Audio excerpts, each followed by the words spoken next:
Well, here we are at the end of 2022.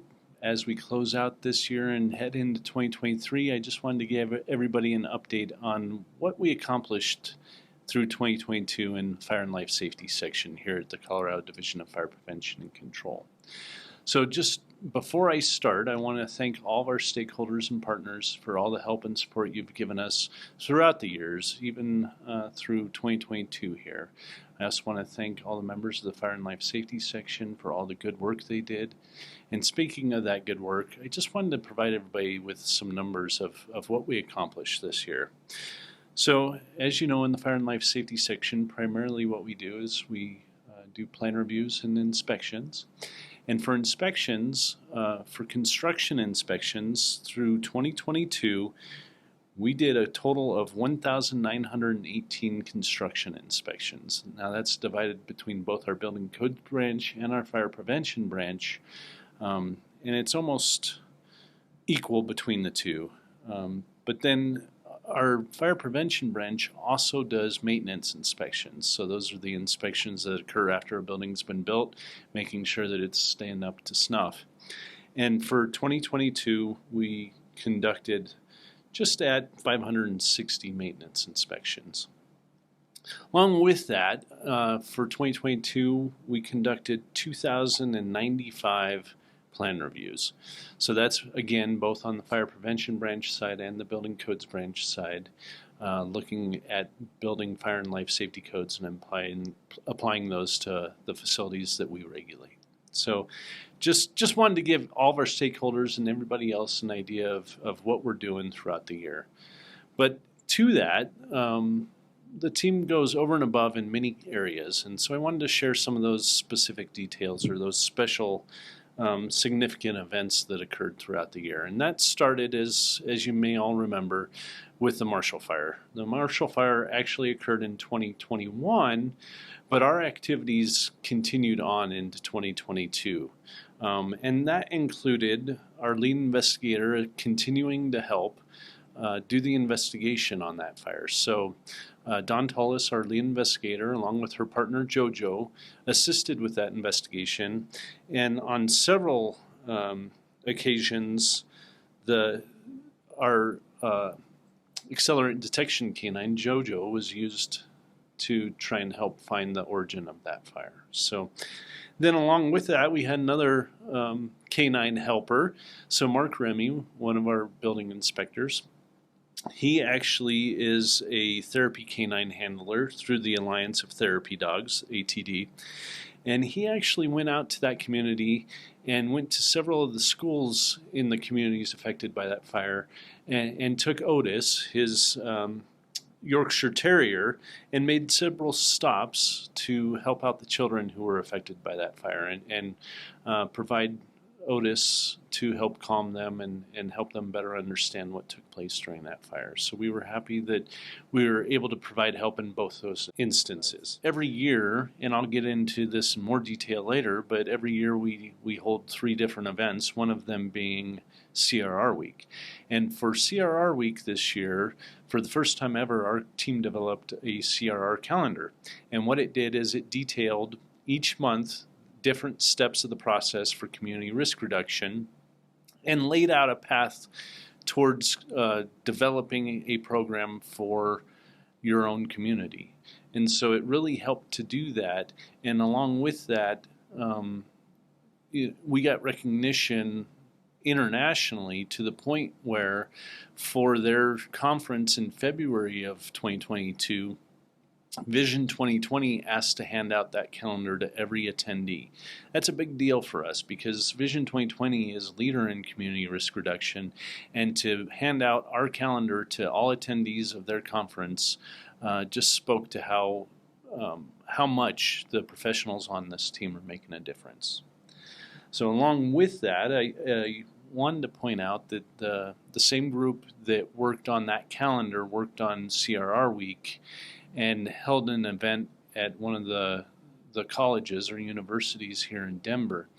And that event included many of our partners in different agencies and organizations. And the combination of the calendar and that event earned the team the Shining Star Award from the Colorado Risk Reduction Network. We were proud recipients of that, and I'm just so proud of the team and everything they did for CRR Week this year. So along with that, I'll just get into the other two events that we do every year. Our Building Safety Month, which is held in May, and we were very involved with that and partnered with the Colorado chapter of the ICC to help do events for that and put some education out as to each of the weeks of that month and the educational opportunities that those weeks provided. And then in October, we do Fire Prevention Week every year. And this year we held an event down in Durango, and we partnered with Durango Fire, held this event at their training center, and it was actually broadcast live over a couple of different radio stations, and really just provided some good information, good education, and a worthwhile event to that community. So again, just am so proud of everything that all the team members did to accomplish all those events. In addition, this year, DFPC announced that we will do a statewide risk assessment.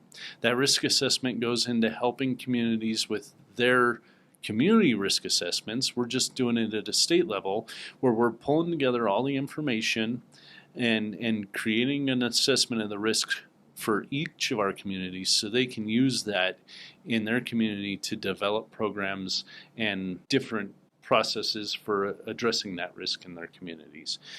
It's a big deal. There's nobody so far who's taken this on at a state level throughout the United States to the level that we're taking it. And to do that, we had to partner with the International Public Safety Data Institute, and they're really doing the heavy lift on this. It's just something that we wanted to get right, and we wanted to really pull together all the data that we could possibly use to make sure that we're assessing the risks in all of our community. So we're looking to have that delivered early in 2023, and we'll keep you updated on that. Another thing we were able to accomplish this year, and we certainly didn't do it alone, by partnering with the industry, both the local fitters union 669, as well as the National Fire Sprinkler Association, the American Fire Sprinkler Association, and of course our independent contractors, we were able to develop the first state fitters exam.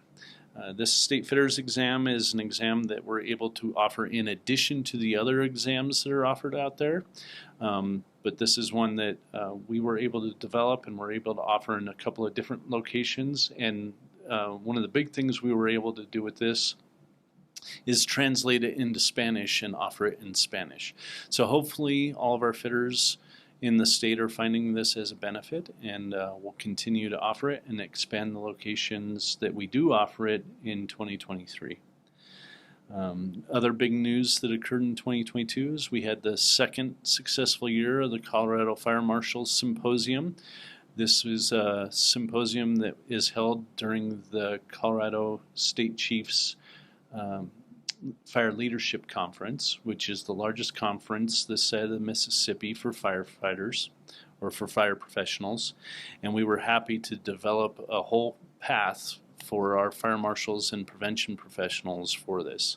We've got other big news coming out in 2023 for our building department partners and our building code officials, so stay tuned for that. So I just want to highlight the fact that this multi-day educational event really helps out our prevention professionals and risk reduction professionals and gives them an opportunity to get some leadership training that's applicable to those professions.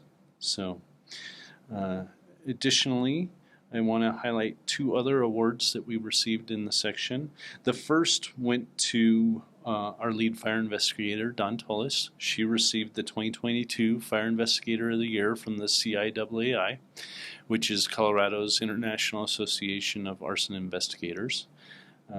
Well earned on her part. She does a lot for the state, traveling all over the state, her and JoJo helping out where they can and where they're needed. But also from that same organization, the division received the Outstanding Accomplishment Award. And they gave that to the division to highlight everything the division is trying to do to help out investigators throughout the state. Not just through the work that JoJo and Dawn are doing, but what we're doing as an organization to really try and build up the program and help organize efforts at the local level. So we appreciate that and are so proud to receive both of those.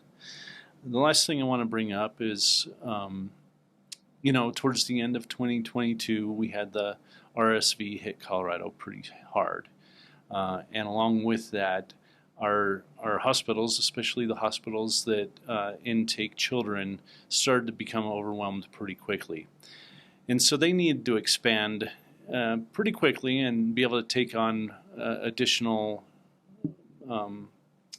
children quickly and help them out, but do so in a safe environment. And so our team jumped into action pretty fast, and were able to review plans and get out and do inspections quickly and help several hospitals, over 10 now, expand their service capabilities so that they can take on more children and help those children out that are being affected by this RSV this year. So with that, there are so many other things I can highlight, but you're probably sick of hearing me talk. So I just want to say again, thank you to all of our partners, all of our stakeholders, and a huge thank you to the Fire and Life Safety team for another good year. And I'm looking forward to a very good 2023. Take care, everybody, and we'll see you soon.